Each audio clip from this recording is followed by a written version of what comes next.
Hey guys, welcome to another episode of Ask Matt Lloyd. So I'm here in Western Australia on my parents' farm, which is about 5 hours southwest of Perth. So the nearest town here has about 15-20 people. If you're following me on Instagram, you would have seen it. I showed you the other night. But anyway, the question for today comes from Chris Rao, and it's a little bit of a controversial question, or my answer might be a little bit controversial, but the question is, what do I think about Bitcoin, cryptocurrencies? What's my own take on it? Chris, maybe you're wondering, am I personally investing in it? So I'm going to give you my best answer here. My personal take on it, from the very little I know about it, because I'm not an expert, I've just looked at it on the surface. As far as like blockchain technology and all of that, I do think that it's going to change things forever. I do think that there will be changes that are made that are here for the long term.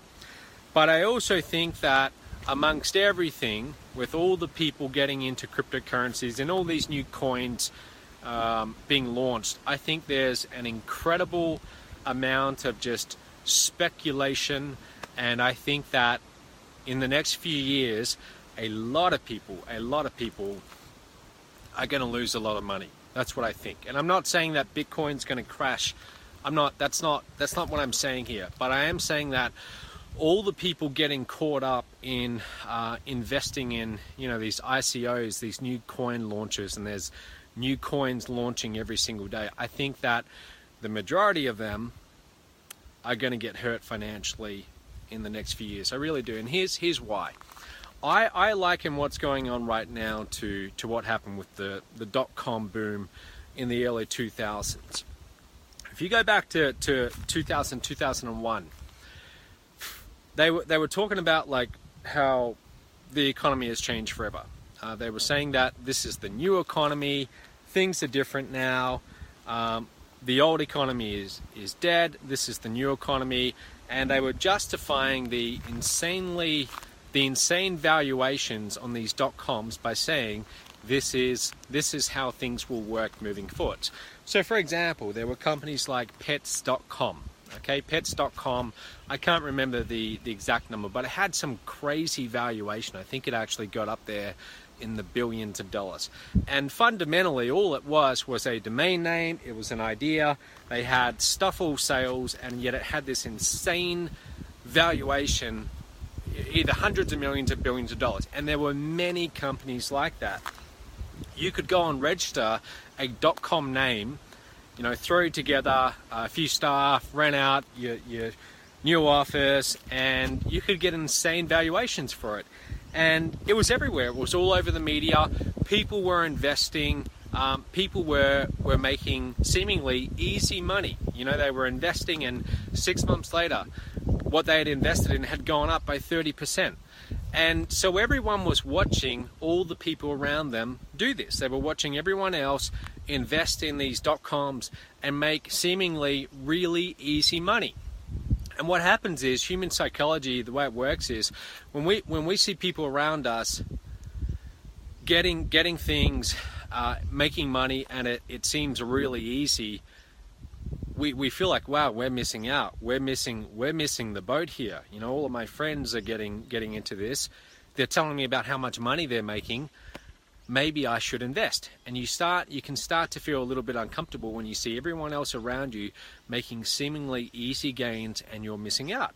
And I think that a lot of this is happening right now, just even on Facebook, right? You see everyone on Facebook, they're talking about different cryptocurrencies, different coins that are launching. They're talking about how much money they're making.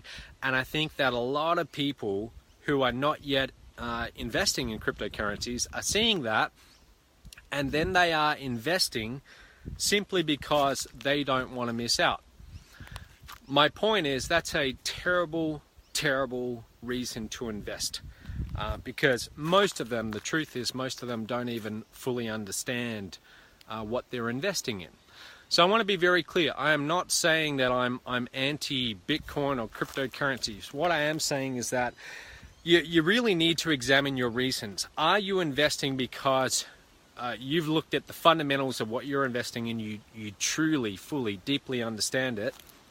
Or are you just investing because you look at a graph and you see this dot on the graph and it seems to continue to be going up?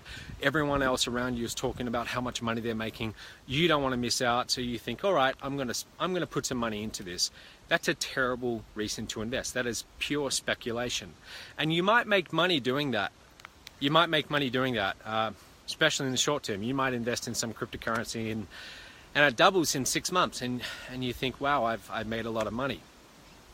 But that's exactly how it was in the dot-com boom. That's how it is in all of these bubbles where you have a whole bunch of speculators coming in. Okay, so should you invest in Bitcoin or not? I'm not going to give you that advice, because for some of you it might make sense and for others it won't. I'm not going to pretend to understand cryptocurrencies on a really deep level. The point I'm making is you've got to have valid reasons for making an investment. And if it is just pure speculation where you're investing out of fear of missing out, that's always, long term, that's always a terrible mistake. My advice to you, there's a book called The Intelligent Investor by Benjamin Graham. Go and read chapter 8 of that book. Okay, go and read chapter 8 of that book. Study Warren Buffett and why Warren Buffett, what Warren Buffett's investing reasons are. Why does he invest in a company?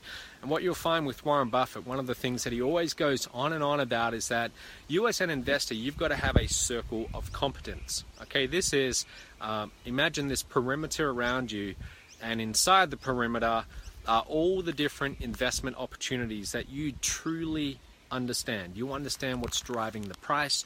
You can make future predictions and be relatively certain.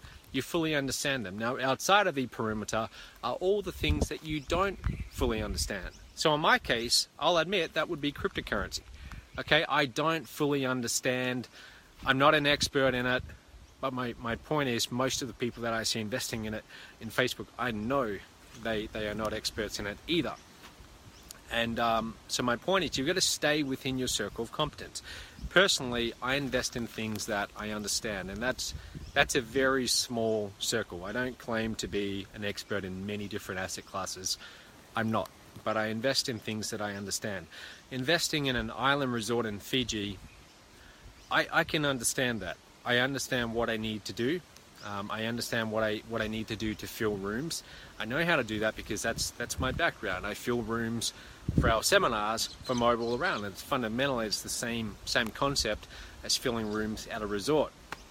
I do invest in gold, but that's not to make incredible returns. That's just simply as a store of wealth. I'm not expecting to make high returns every year. As long as it keeps up with inflation long term, I'm fine with that. So there's very few things which I do invest in, but I make sure I really know what they are. I truly understand them. And if you invest in some cryptocurrency that just launched 2 days ago because you see, some internet marketing guru who's telling you that the price is going to go up 10 times in the next year, that's foolish. Okay, you might make something short term, but long term you're going to get hurt. So my advice is, I'll wrap this up because it's turning into a bit of a rant, but my advice is just fully understand what you're investing in and don't invest for speculative reasons. Okay, don't invest that way because long term it really works out. Hope that helps.